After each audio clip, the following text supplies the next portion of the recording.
Hello, good day.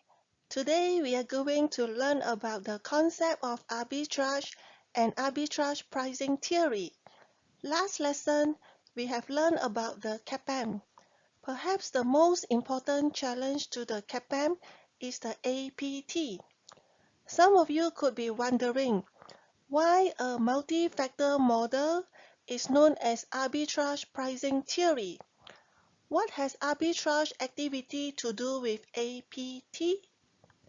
The APT is a fairly sophisticated theory and will be of interest to those who wish to learn more about asset pricing. This theory is based on the idea that in competitive financial markets, arbitrage will assure equilibrium pricing according to risk and return. It is hoped that at the end of this learning session, students become acquainted with the APT model and application. Students will get interesting insights into the nature of equilibrium. How do you know which security is cheap and which is expensive? According to APT, you look at a small number of common risk factors. Stay tuned. Although the CAPM has contributed to the investment management field, the model has some deficiencies in explaining the link between risk and return. Several alternative models for determining returns have been proposed. One such approach is known as arbitrage pricing theory. It is worthwhile to consider the differences between the two models, both in terms of pedagogy and in terms of application. The APT approach is based on a multi-factor model, whereas the CAPM assumes that there is only one source of risk. In 1976, Stephen Ross developed the arbitrage pricing theory. He proposed a multi-factor approach to explain the pricing of assets. What is arbitrage? Let's define arbitrage. Here I have listed the definitions from two textbook authors. I hope you will find the definition meaningful. To sum up, arbitrage is simply the simultaneous buying and selling of the same asset at different prices to capture a mispricing and to earn a risk-free profits. A riskless arbitrage opportunity exists when an investor can construct a zero investment portfolio that will yield a sure profit. An arbitrage portfolio is one which has no risk, uses no wealth.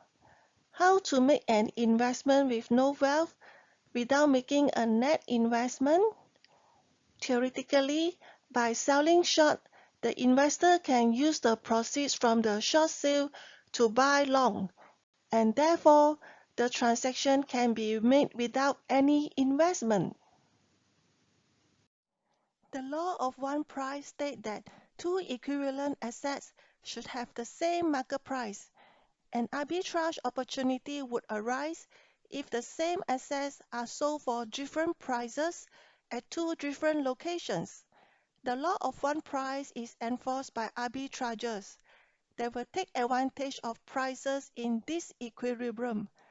Arbitrager will buy the asset where it is cheap and sell where it is high. Through this arbitrage mechanism, price will move back to equilibrium. An arbitrage opportunity arises when an investor can earn riskless profits without making a net investment. Theoretically, by selling short, the investor can use the proceeds from the short sale to buy long, and therefore the transaction can be made without any investment. This makes the transaction a no-cost, riskless transaction. This is a simple example of one product selling at different prices at two locations. Let's try and figure out where we should buy and sell the apple. I'm sure you can do it.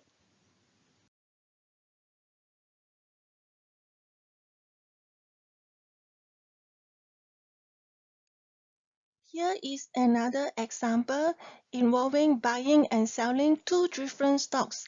Let's try it and see if you can calculate the profit correctly. Happy trying!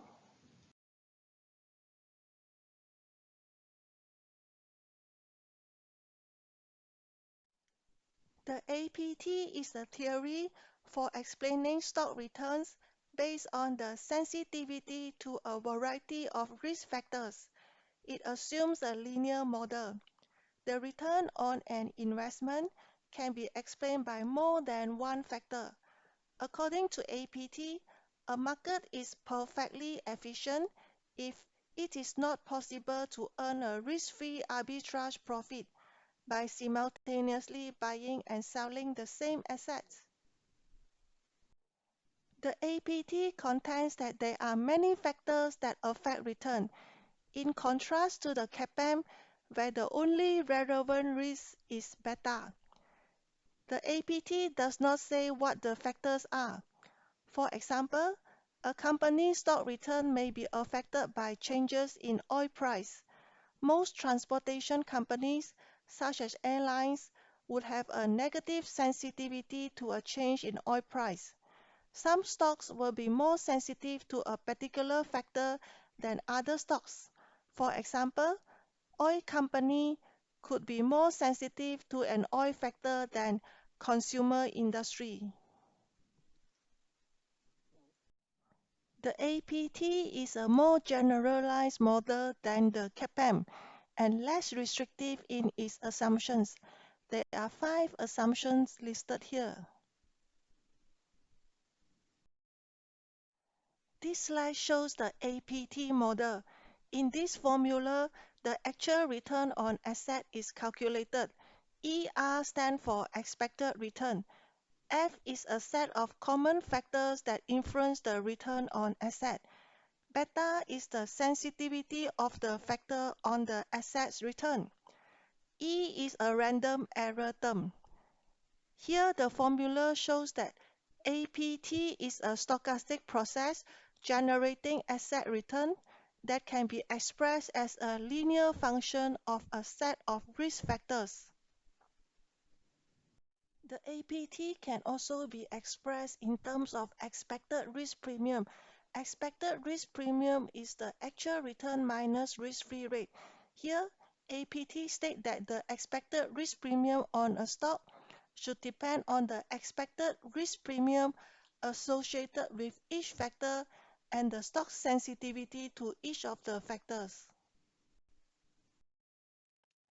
As the APT model does not specify what the explanatory factors are, there are various types of APT model developed by economists over time. A good example is the model by Cheng, Rowe, and Rose in 1986, which focuses on macroeconomic factors.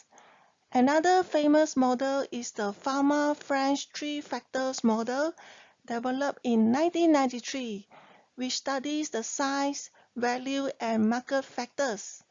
We are going to learn more about the different types of APT model in second year in the portfolio management module. So, not to worry.